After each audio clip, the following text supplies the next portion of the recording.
What's up, 8th graders? This is Miss Ludwig. Today we are doing our notes on cellular respiration, which is on page 7 in your lab notebook. Today, by the end of class, you should be able to identify why photosynthesis and respiration are opposite processes. So in your last note section, we talked about photosynthesis, and we know that that is the process where plants make food for themselves so they can have energy.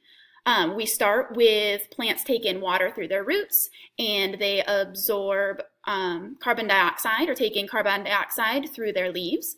And then with the help of the sun, we have a chemical reaction in which those plants make glucose or sugar, which is what they use for their food, and they also release oxygen out into the atmosphere. But you might be thinking, how do humans or other animals get their energy? The answer to that question is cellular respiration. So, cellular respiration is the process by which cells obtain energy from glucose or sugar. As animals, people and other animals, in order to get energy, they have to eat food. They cannot make their own food like plants do. So we eat pizza, or we eat vegetables and fruit and other meats like chicken or steak. When we eat those foods contain glucose, which is sugar. We cannot use that glucose unless we go through a chemical process called cellular respiration, in which our bodies break down or change that sugar into a usable form and release energy into our cells. So an important note to add here, and you might want to write this in the margin, is that cellular respiration happens in both animal and plant cells. So we know that in photosynthesis, only plants go through the process of photosynthesis. But both plants and animals go through the process of respiration. Here below is the equation for respiration. You might be thinking it looks very similar to photosynthesis, but again, respiration is exactly the opposite of photosynthesis.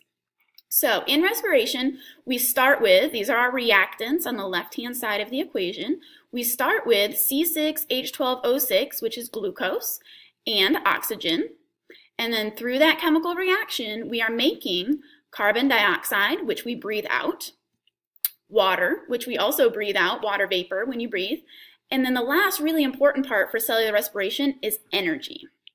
So in your notes, it says, has the equation and then asks you what the reactants and what the products are for cellular respiration. So your reactants are what we start with, again, which is glucose, the sugar. And again, we obtain that sugar from eating food. Then we breathe in the oxygen, and then through that process of respiration, we are making CO2, which is carbon dioxide, water, and energy. And the special name for energy is ATP.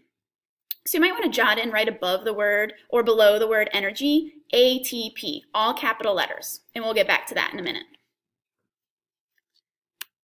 So, just like photosynthesis, respiration has a couple different stages. The very first stage is not talked about a whole lot, but this happens in the cytoplasm. So step 1 in respiration is when we eat food, our bodies immediately start taking in glucose into our cells. And when that glucose enters the cytoplasm, that gel-like fluid that holds the organelles in place, they start breaking down the molecules of glucose, and that just releases a tiny bit of energy. So that's step 1. Then in step 2, this is the one that we always talk about and is super important. Right? Step 2 is going to happen in the mitochondria. You might remember that the mitochondria, which is this organelle right here, the mitochondria is the powerhouse of the cell. Most people can tell me if I ask them what is the job of the mitochondria, they say it's the powerhouse of the cell. And then a lot of times I find that if I ask them, but what does that mean? Nobody has a clue. I'm going to tell you what that means. The mitochondria is the powerhouse of the cell because that is the organelle where our bodies, and even in plants, they are making energy. That's the powerhouse part, is the energy, because cellular respiration is happening in the mitochondria.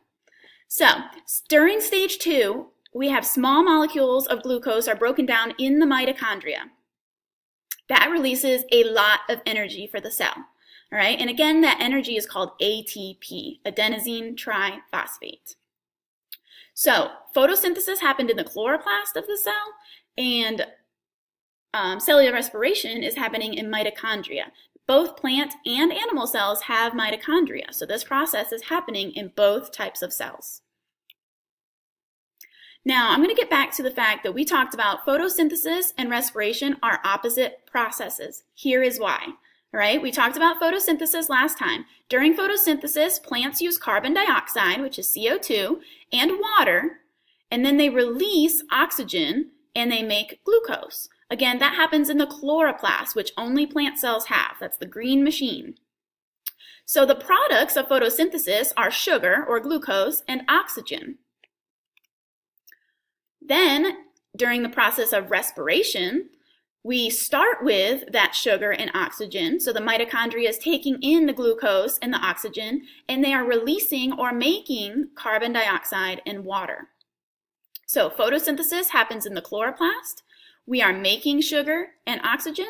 Respiration happens in the mitochondria, and we are making the carbon dioxide and water that photosynthesis starts with.